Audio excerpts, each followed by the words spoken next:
Kay. Darche va au ballon lui. Et Pisevin doit aller au but, il essaye, l'idée était là. Il y avait peut-être mieux à faire du côté de Pisevin. Le coup franc de Hollemans, sa tête de Martin qui contrôle mais mal. Et la frappe de Massard qui passe largement au-dessus. Boumedienne. Gorge. Gorge avec Collard. Ça passe pour Pisevin. Pisevin qui doit aller dans la surface. La frappe de Pisevin, non. Il aurait dû tenter sa chance, à mon avis. Et essayer de trouver Romain Adam, qui était bien mis aussi. Petite opportunité donc pour Jedine après 13 minutes. Et Pisevin qui doit aller ennuyer la défense. Et le deuxième ballon est pour Weber. Weber, ballon bondissant, la frappe largement au-dessus. Terrain très très dur ici à Jedine aujourd'hui. Alors le coup franc, Montréal-Métois. Martin qui laisse tomber ce ballon, c'est dangereux et qui se rattrape bien. Mais le ballon est toujours en jeu avec Poix. Poix qui rentre dans la surface. Bon, attention, penalty. Et la faute évitable à mon avis de Florent Martin sur Poix.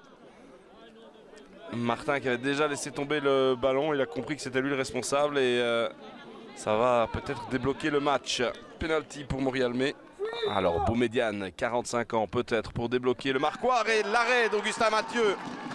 Voilà qui va un petit peu lancer ce match. Un premier tournant en tout cas. Il a choisi le bon côté, Goul Mathieu. Kay. Kay. Ballon dans l'entrejeu, Montréal-Métois.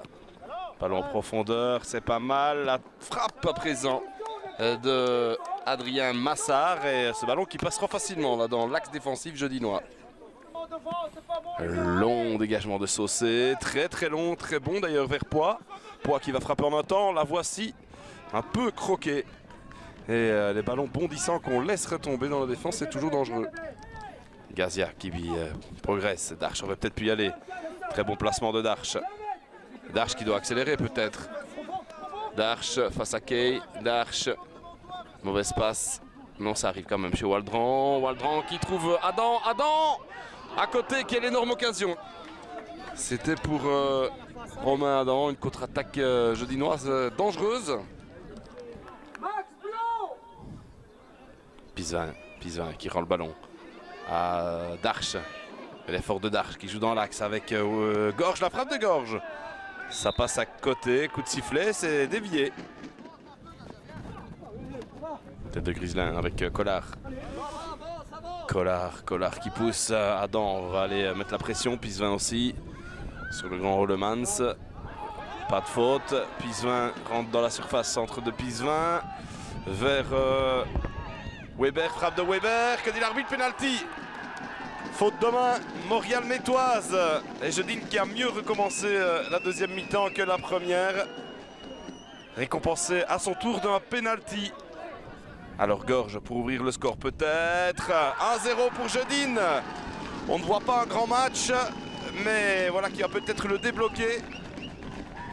Kevin Gorge sur penalty. 1-0, 54 minutes de jeu. Darche.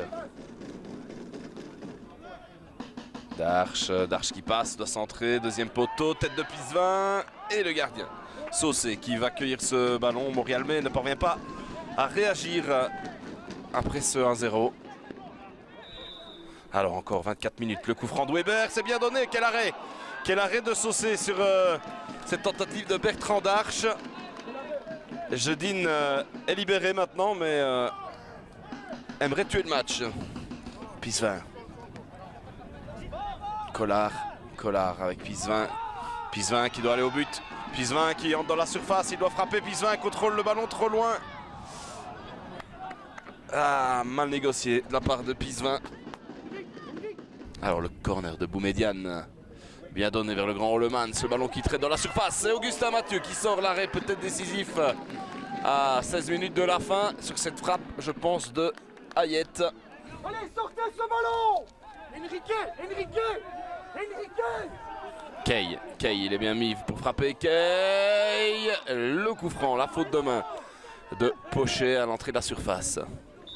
Alors le coup franc pour Montréal-Mé. Boumedienne au-dessus, il était bien donné mais rien trop enlevé. Et la carte rouge pour Rouspétance. pour Steve Boudjema à la 90e minute.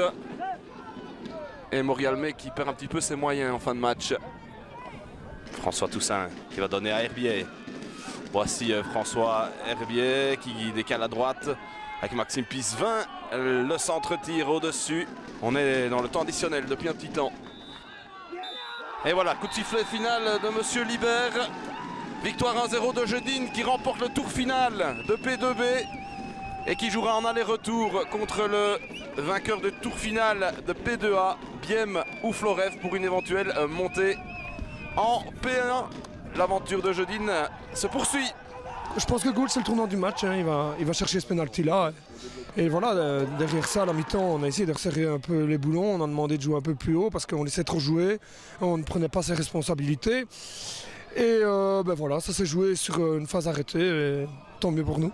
On a reconnu la solidité défensive de Morialmé, ce qui a fait notre force cette saison-ci.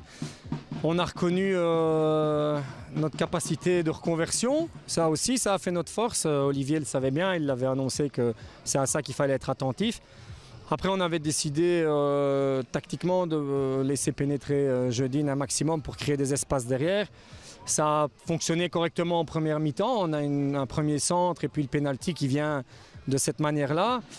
Malheureusement, on tombe sur un grand gardien. Après, on le savait bien, voilà, ça fait partie du jeu, il fait partie de l'équipe. Et puis, on n'a pas vraiment laissé d'occasion à Jeudine. Oui, ils ont eu le ballon. Après, sur des occasions franches, je pense qu'ils ont une occasion. Mon gardien, il a une parade à faire sur tout le match. On rate un penalty, malheureusement, et on a une occasion 3 étoiles en deuxième mi-temps. Et de nouveau, le gardien la ressort. Ce qui est dommage, c'est qu'il y a un penalty flagrant sur Nordine Boumediane à 5 minutes de la fin qui n'est pas sifflé.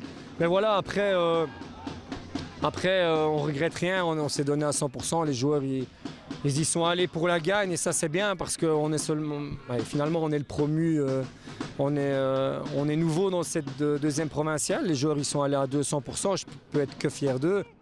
Inévitablement, maintenant, on ne sait pas faire autre chose que de se mettre à rêver. Mais c'est comme je dis à mes joueurs, vous pouvez rêver, vous pouvez vous imaginer ce que vous voulez, mais il ne faut pas non plus oublier l'objectif, c'est de faire des bonnes prestations pour pouvoir éventuellement monter. Maintenant, voilà, les matchs succèdent, les saisons sont longues.